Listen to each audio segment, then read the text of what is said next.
The loudest laughter in the restaurant suddenly died. All eyes were on Nola, her beautiful yellow gown feeling like a sack of shame. Her boyfriend, Simba, had just finished telling his friends a story. "Yes, this is my queen," he said, slinging a heavy arm around her stiff shoulders. "But let me warn you all, don't be deceived by her quiet face. She is stubborn. Oh. Sometimes I tell her she talks too much, like a radio without a battery." The table of men roared with laughter. Nola's forced smile felt like broken glass on her lips. Her throat burned, but she said nothing. She just stared at her plate of grilled fish, now cold. This was not love. This was humiliation. And it was happening in front of everyone. But how did she, the strong and lively Nola, get here? The story starts not in this noisy restaurant, but on a rainy morning in Lagos, months before. Hello. Welcome to Echoes of the Baobab Tree. Kindly share our story with your loved ones, subscribe to the channel for more stories. Let's continue. It was a Saturday morning in early March, and the rain over Lagos was angry. Nola, having sworn off men after her last painful breakup, dragged her feet through market puddles. Her fridge was empty. "If I don't cook today, hunger will kill me before heartbreak," she muttered to herself, holding a leaking umbrella. At Baraka's tomato stall in Mile 12 Market, Nola argued about prices. "Baraka, why are you charging me as if I am buying from a supermarket?" Baraka, the tomato seller, just licked his lips. "Nola, if you want cheap tomato, go away. But if you want fine tomato that can make your stew shine, buy from me. Beauty is not cheap." As they argued, a tall, broad-shouldered man in a fitted shirt walked up. His voice was deep and smooth like thunder. "Give her the tomatoes for 1,000 naira, Baraka. Don't be wicked. If you refuse, I will pay for her myself." Everyone turned. Nola's eyes widened. The man was handsome in a rugged way, with confident eyes and a smile that flashed like lightning. "Who are you?" Baraka asked, frowning. The man smiled wider. "Simba," he replied. "And lions don't watch when queens are cheated." Nola burst out laughing so hard she bent forward. "Oh. So your name is really Simba, like a lion?" Simba nodded. "Yes. And just like a lion, I protect my pride." The other market women giggled. Mama Zoe, the fish seller, shouted, "Nola, your prayers have been answered. A rain-washed husband has come to your feet." Flustered but delighted, Nola bought her tomatoes. The rain poured harder.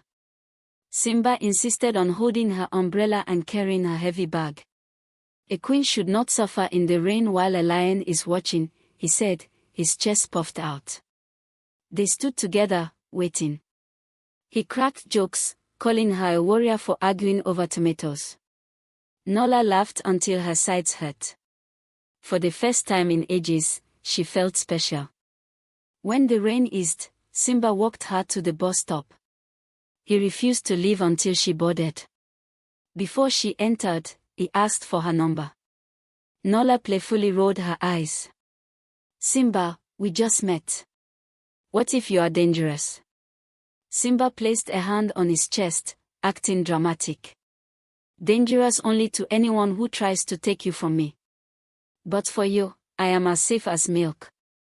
Blushing, Nola finally gave him her number. He saved it as Nola my queen. That night, in her small apartment in Ikeja, Nola lay on her bed, smiling at the ceiling.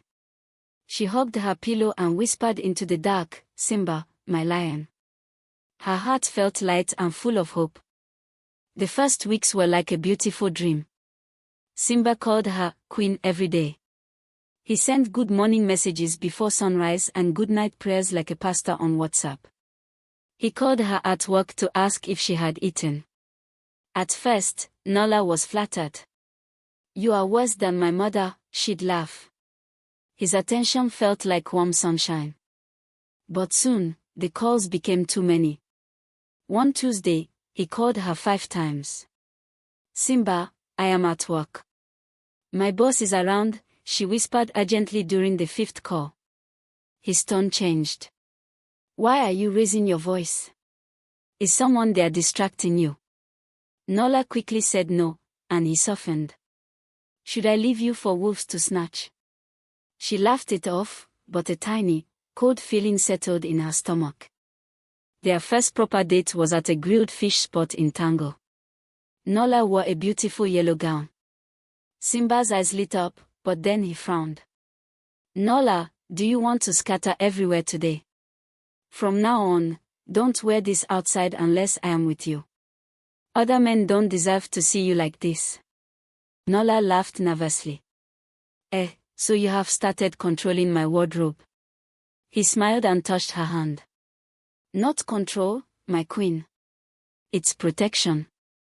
At the dinner, Simba talked grandly about his logistics business and his big plans. When Nola mentioned her dream of saving for a master's degree, he shook his head. Forget school. It is a waste of time for women. A woman only needs to be wise at home. If you marry me, your masters will be managing me. Nola thought he was joking and told him to eat his fish. But his eyes were serious. The first meeting with her best friends, Osha and Zoe, went poorly.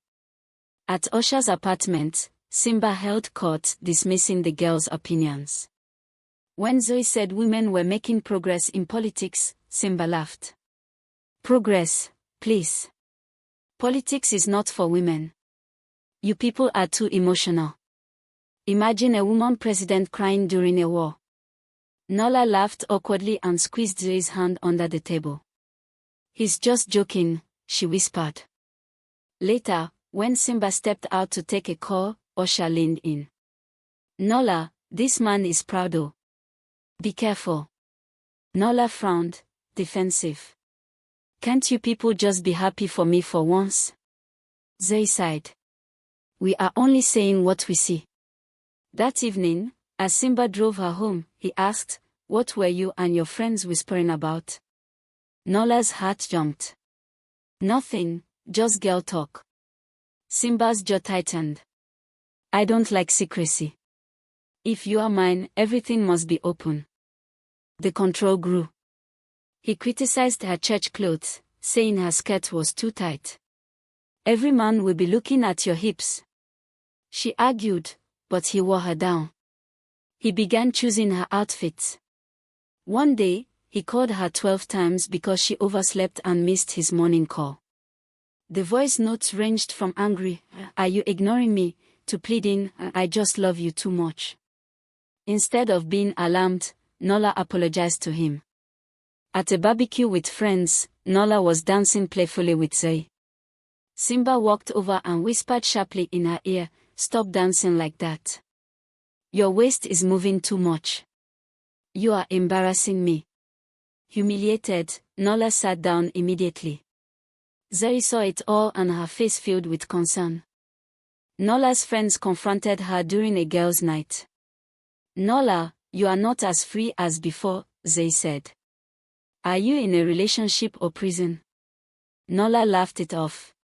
"He just cares." Osha replied, "Care or control?" But Nola wouldn't listen.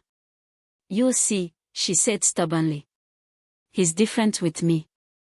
Inside, a seed of doubt was growing, but she buried it deep. Simba's jealousy now touched every part of her life. He confronted a harmless colleague, Musa, for simply greeting her. He warned her to stay away from him. When Nola tried to explain how she felt, Simba turned it around. "You like to complain. If I ignore you, you cry. If I care, you say I control. What exactly do you want?" Confused and defeated, Nola whispered, "Maybe you are right." The final straw with her friends came when they said, "Nola, open your eyes. Just so you know, you will first see signs before you see wonders." Nola, feeling attacked, stormed out. That night, Simba called. "I know your friends don't like me," he said sharply. "Soon you won't need them." A queen doesn't mingle with jealous villagers. Heartbroken but swayed, Nola began to pull away from Osha and Zoe. And that brings us back to the shocking restaurant scene. The public humiliation. As the men's laughter finally died down, Simba squeezed her shoulder, thinking it was a joke they both shared.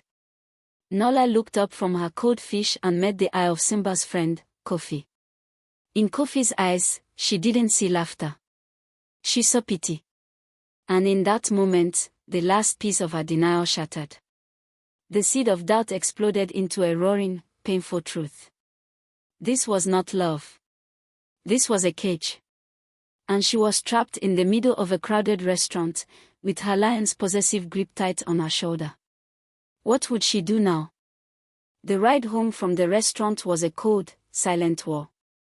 Simba drove, humming to a song on the radio, completely unaware of the storm raging inside Nola. The pity she had seen in his friend Kofi's eyes replayed in her mind.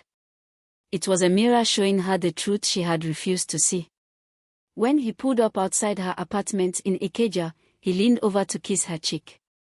"You see how my friends like you," he said. Nola did not move. She looked straight ahead, her voice quiet but clear as broken glass.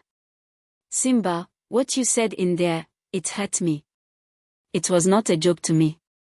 He pulled back, his smile fading. "Nola, again. You are too sensitive. Can't you take a joke?" This time, she did not apologize. She simply got out of the car and walked to her door without looking back. The next morning, Simba's calls began at 6:30 as usual. Nola stared at the buzzing phone, her heart pounding. For months, answering had been a reflex. But today, she let it ring. She let all 12 calls go to voicemail. She poured her tea and listened to the silence in her own kitchen. It was frightening, but it was also hers. At noon, her doorbell rang violently. She knew it was him. She peered through the peephole. Simba stood there, his face a mask of confusion and anger. "Nola, open this door. Why are you ignoring me? Is this because of last night?" Nola took a deep breath, her hands trembling. She did not open the door. Feeling scared and alone, Nola did something she hadn't done in weeks. She called Osha. The phone rang once. "Nola." Osha's voice was full of worry.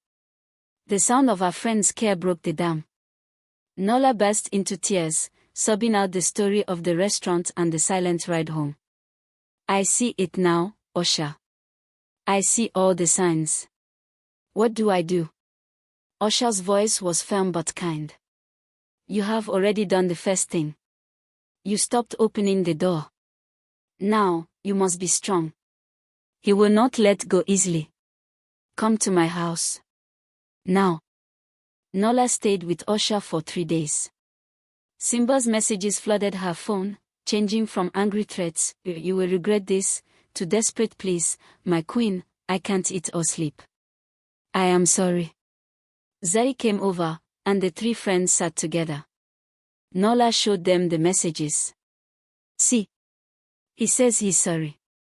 Maybe he can change." Zoe took Nola's phone. "Let us answer him together." With their support, Nola sent a clear message, "Simba, your love feels like a prison. I need space. Do not contact me again." They blocked his number. It was the bravest thing Nola had ever done. A week later, Nola returned to her apartment, feeling stronger. But Simba was waiting in the parking lot, leaning against his car. He looked tired, but his eyes flashed when he saw her. "Nola. You blocked me. After all I have done for you." He moved closer, but Nola stood her ground, clutching her kiss like a weapon. "It is over, Simba." He laughed, a harsh sound. "Over. You belong to me. No other man will want you. I am the only one who understands you." His words were meant to trap her, but now they sounded hollow and silly. Nola felt a new power rise in her chest. "You do not understand me at all. And I do not belong to anyone. Leave, or I will scream and call everyone here. For the first time, Simba saw no fear in her eyes. He stared, defeated, got in his car, and sped away. The final test came at the market. A month later, Nola was buying peppers when she felt a stare. Simba was at Baraka's stall, watching her. Her old fear flickered, but she breathed through it. She paid for her goods and turned to leave. Nola! Simba called out, his voice loud. The market buzz quieted. People watched. He walked over. You think you are free? You will come back. You will see. Nola looked at him, then at the curious faces of the market women, Mama Zoe, Baraka, others who knew their story. She smiled, a real, peaceful smile. Simba, she said loudly, for all to hear. A lion is only king if he has the respect of his pride. You are just a lonely cub, roaring at nothing. The market erupted in laughter and claps. Simba's face fell. He turned and disappeared into the crowd, this time for good. Nola stood under the sun, feeling its warmth on her skin. The weight was gone. She walked to Mama Zoe's fish stall. My daughter, Mama Zoe said, wrapping her in a big hug. You have seen the signs, and now you have seen the wonder. Nola frowned. What wonder, Mama Zoe? The older woman laughed. The wonder is you. The strong, free Nola has come back to herself. That is the greatest wonder of all. Nola hugged her back, tears of joy in her eyes. She walked home that day, not with the fear of a controlled queen, but with the light step of a woman who had finally chosen herself. Her story was not about finding a man, but about finding her own voice again. And that was a story with a very happy beginning. Kindly subscribe to the channel if you love the story.